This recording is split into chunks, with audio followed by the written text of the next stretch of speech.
Bonjour à tous et bienvenue. Aujourd'hui nous allons voir les critères de divisibilité par 2, 5 et 10. Donc la question c'est comment savoir si je peux diviser un nombre par 2, par 5 ou par 10. Donc on va commencer par les critères de divisibilité, donc ce qui va nous permettre de savoir si on peut diviser un nombre par 2. Donc pour ce faire, il suffit de regarder le chiffre des unités. S'il est égal à 0, 2, 4, 6 ou 8, alors le nombre est divisible par 2. Donc là on va prendre deux exemples. Donc là vous avez 32 425 et 132 402 et on va voir pour chacun d'eux s'ils sont divisibles ou non par 2. On commence avec 32 425. On regarde donc le chiffre des unités qui est 5. 5 n'est pas égal à 0, 2, 4, 6 ou 8. Donc 32 425 n'est pas divisible par 2. Maintenant on va passer au deuxième, donc 132 402. Donc pareil, on regarde le dernier chiffre, le chiffre des unités qui est 2. Donc là c'est bien égal à 0, 2, 4, 6 ou 8 puisque c'est égal à 2. Donc 132 402 est divisible par 2. D'accord? Donc en résumé, on a 32 425 qui n'est pas divisible par 2 et 132 402 qui est divisible par 2. Voilà. Maintenant, on va passer au critère de divisibilité par 5. Donc là, encore une fois, on va regarder la règle. Donc il suffit de regarder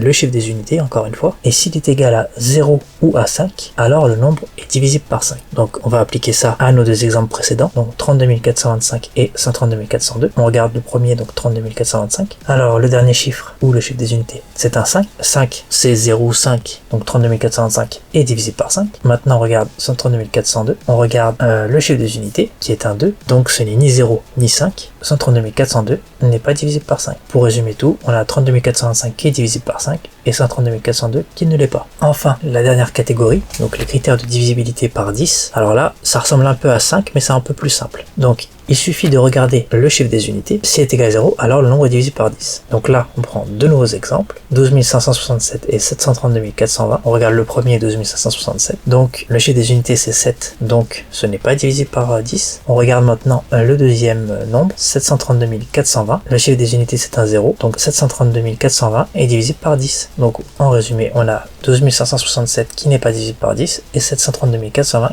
qui est divisible par 10. Maintenant, on va regrouper un peu toutes les règles en faisant un petit résumé des différents cas. Donc là, on a un nombre qui se termine par 0, 2, 4, 6 ou 8 est divisible par 2. Un nombre qui se termine par 0 ou 5 est divisible par 5. Et un nombre qui se termine par 0 est divisible par 10. Ce qui nous amène à une remarque. Je ne sais pas si vous avez constaté ça, mais dans les trois règles, donc les critères de divisibilité par 2, 5 et 10, il y a 0 en tant que chiffre des unités. Et donc, ça veut dire qu'un nombre qui se termine par un 0, qui est un chiffre des unités qui est égal à 0, il est divisible à la fois par 2, par 5 et par 10. Maintenant, on va faire un petit exercice pour valider tout ça, très rapide. Donc, voici trois nombres.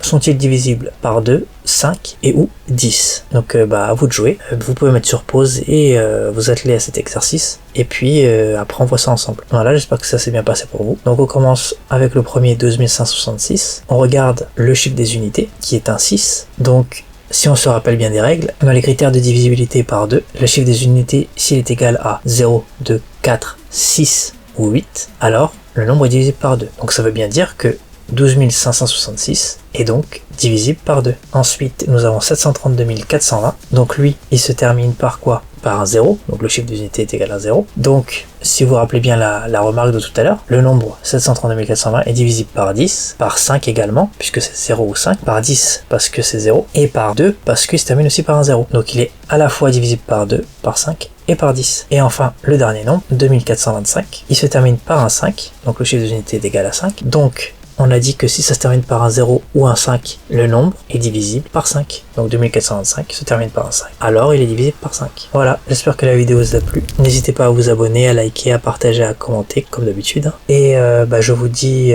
au revoir et à la prochaine.